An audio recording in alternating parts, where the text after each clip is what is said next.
Good morning, you lovely lot. Happy Friday. And walking and talking this morning, Tim in the Woods. Week 20, would you believe it? Week 20 of the Woodland Chronicles, and also week 20 of our year, 2023. Action-packed stuff, and I've spent most of this week energetically kind of recovering and decompressing a little bit after a very beautiful trip to Sweden, where I worked alongside Lovisa Altorn, and we presented and did high frequency energy work with our dedicated group in Uppsala, the heart of the north. And I want to talk a little bit about the energy this week, because it's had a specific quality. I've seen and felt it before. Things that we experience now on an energy level are, we can say, oh, that's similar, but it's different, because every time we move into a new day, the construction or the frequency has altered, it has changed. And I landed back in the UK on Monday evening to what I can only describe as Hagalaz energy. Now, Hagalaz is a rune within the Elder Fultark. It belongs in the first ayat, and it's the one that you pick if a certain energy is going to be moving through your life. And so Hagalaz energy has the potential to be quite destructive. It can go in any direction. It's almost as if the forces of nature are saying, this is going to happen, it's not going to be comfortable, things are going to break down, they're going to stop working, this person is going to be difficult, that this window will smash, or that will not serve you in the way that you thought it would. And that energy can be very intense, and if you are unaware of, or you're not so tuned into the higher meanings of things, it's very easy to take that energy personally. And I've been watching it happen. It's happened to me, but also lots of other people have been reporting in about just a weird vibe. So with this rapidly kind of rising frequency on this planet, with things becoming much more intense on a daily basis, how do we deal with that? Morning. Guy running up the hill, that's usually me. He's going up there really quickly. So how do we deal with this? You know, we're presented with, our expectations of it are, well, I live in a high frequency, everything should be wonderful. How do we deal with that very kind of the Hagalaz energy, the energy that takes everything that we expect to be comfortable, working effectively and efficiently, and just dumps it all over the floor like a bag of toys? Well, the answer is always to witness from a higher perspective, to look at something and go, well, if that's breaking, if it's not working, if it's doing the opposite to what I want it to do, there is obviously a mastermind energy behind it all. But one thing I really did take notice of was a couple of messages that I had from my son, who's currently in Portugal, who said he keeps dreaming that the astral has collapsed. Now, over the course of the 3 years that we've experienced since the beginning of 2020, I've witnessed several astral collapses. One of them was very deliberate, and it occurred in April 2020 after the initial first wave of the navel chakra within our bodies, the one that's found below the solar plexus and above the sacral, went into beacon mode.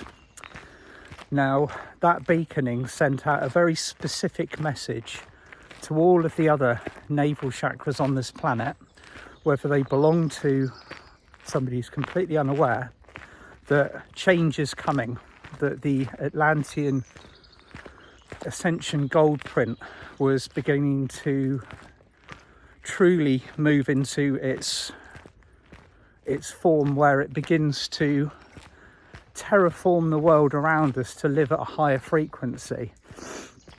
Now, on a third dimensional level, many of us were living lives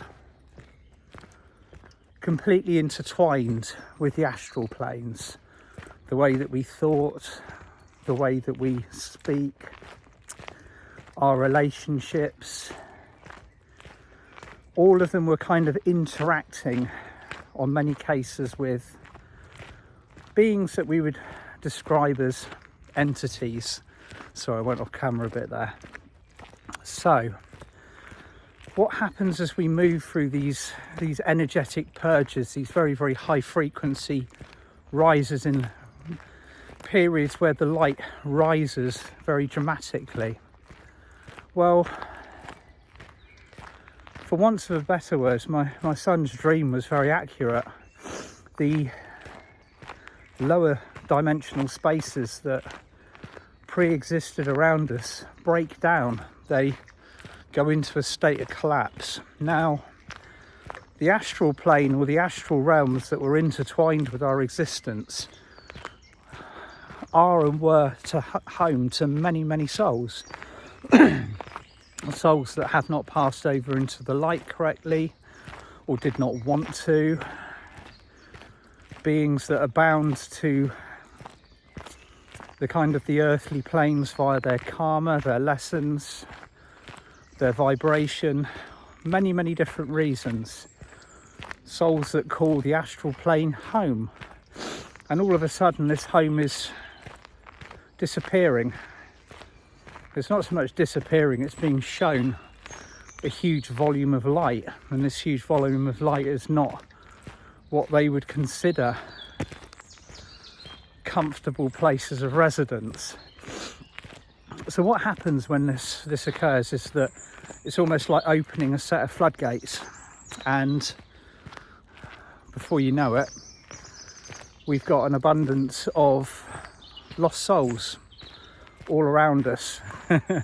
Now that in itself would probably explain what we would feel in a kind of like a scenario where the frequency suddenly drops, or we can feel the presence of others around us, and it's not necessarily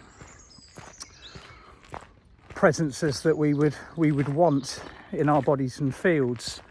Or you're a hard-working light worker that spends a lot of time and energy keeping yourself clean, and you're picking up attachments, entities, lower frequency energies.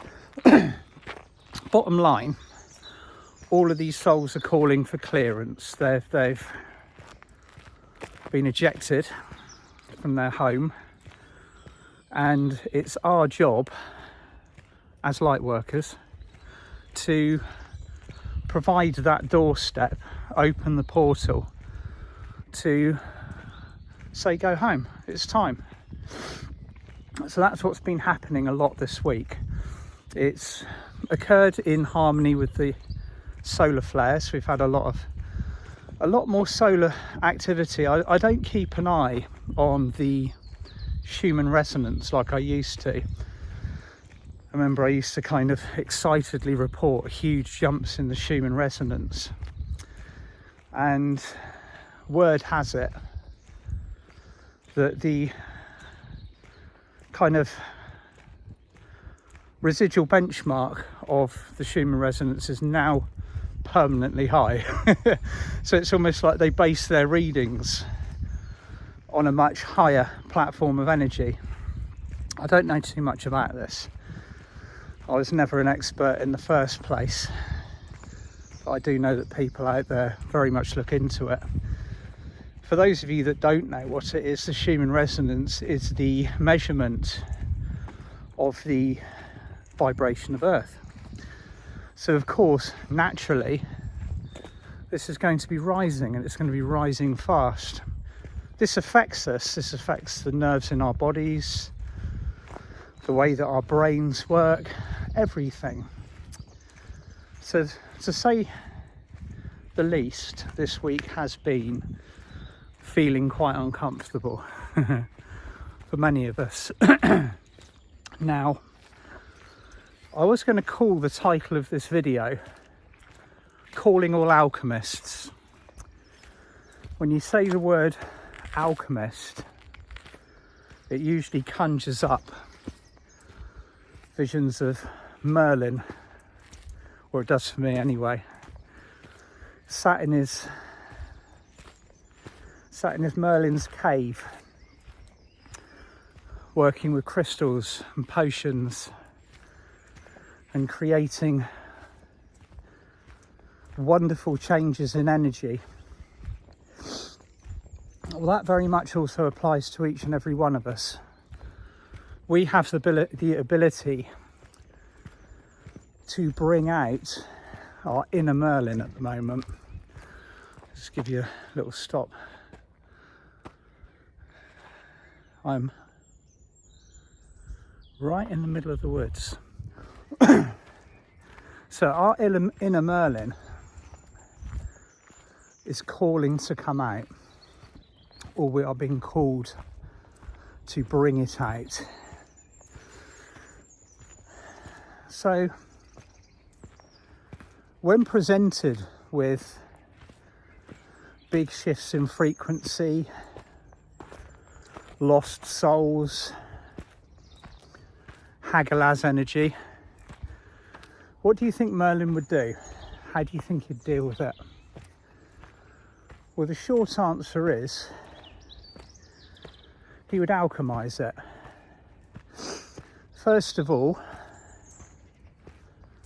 there has to be an acceptance of energy. There has to be a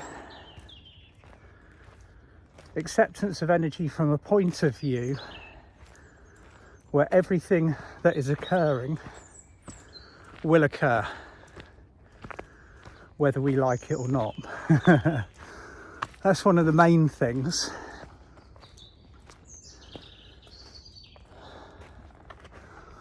Oh, have a look at that view.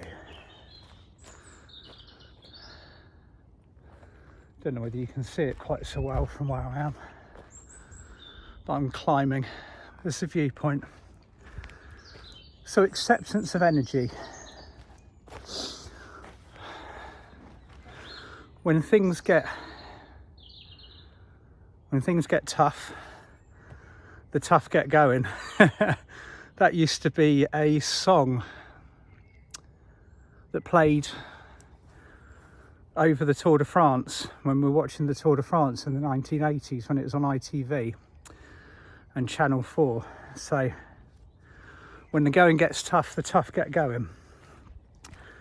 So I think we're going to have to, in many ways, adopt the lyrics of that song at the moment.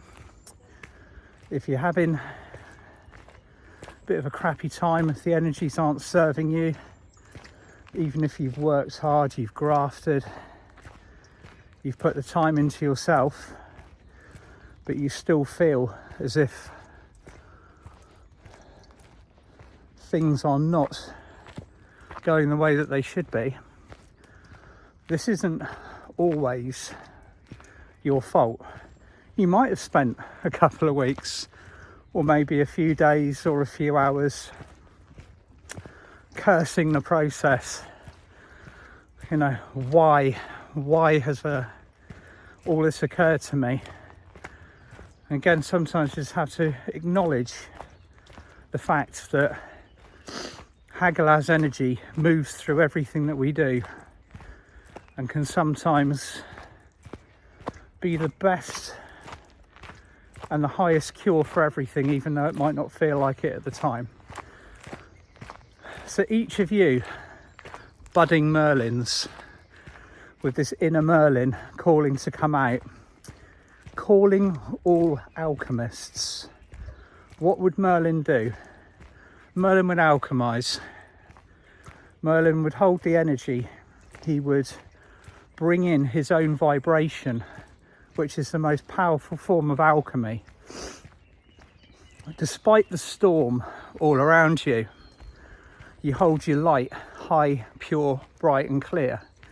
You might not feel that that is what you are doing, but that is the way that energy works. So thought, intention, words and deed are by far the most powerful ascension assistant that we can have at the moment. Staying in your heart when being challenged or being tested. Merlin was tested, Serapis Bey was tested, Kuan Yin was tested, Yeshua or Jesus was tested. Everybody who comes to earth gets put through the ringer. Not just on a minor basis, but till they are masters of their craft. So at the moment, especially leading up into solstice month, can you believe it? We're nearly here. We're nearly halfway through the year already. And so leading up into solstice month, June, we will be required to not just alchemize ourselves, but alchemize everyone and everything around us. Particularly if you are one of these sensitive souls who is really feeling this particular version of the astral collapse. And ultimately, everything returns to the light. The astral was just what we would regard as a temporary home, somewhere to hang out, whilst Earth did its 3D thing. And of course, with other third dimensional realms in other parts of the universe, they have their own version of their own astral. But Earth is changing. Everything is changing rapidly. So, call in the violet flame if you are being presented with this energy at the moment. The violet flame is your friend. I think it was Saint Germain said that if, and I've said this before, sorry if I'm repeating myself. Saint Germain said that if all of the other powerful ascension energies were removed from this planet and we were left with just one, the violet flame would carry us through this ascension process, and it would do so with ease. So use it. If you can feel and sense things around you that are out of alignment with your vibration violet flame it, if you can see somebody that you know may be having a tough time. I seem to have spent most of my morning walking uphill this morning. Yeah, if you can see anybody who's having a tough time, send them the violet flame. You don't need their permission to do so. Cover yourself in it. Send it ahead of you throughout your day, whatever you're doing. Whether your interactions are smooth and easy, or whether they have the potential to be difficult or challenging. If you use the violet flame, you allow the highest potential to be in place before you even enter into that space energetically with your thoughts. You are pre-setting the destination with a high frequency energy. And like I was saying, I got slightly waylaid there. If you are aware of souls that need returning to the light, who need a little bit of a helping hand, a bit of extra love. Don't be scared of them. It's at the end of the day, everybody carries a certain vibration. Call in Archangel Azrael, call in Archangel Michael, assist them to step over, because even if they're resistant, that is where they're going in the end. So that's it from me this morning. A very uphilly walk and talk, calling all alchemists. We're gonna be doing a lot of alchemy between now and the solstice, when that light truly comes in. So from me and my beautiful woodland setting, I will see you again soon. I'll be back on Monday. And of course, if you haven't seen it, Alice Heath and I yesterday did a video for our upcoming Ascension Secrets of the Seven Suns. That is on the 30th of May. It's going to be a powerful workshop. Sending you all lots of love, and I will see you soon. Bye for now.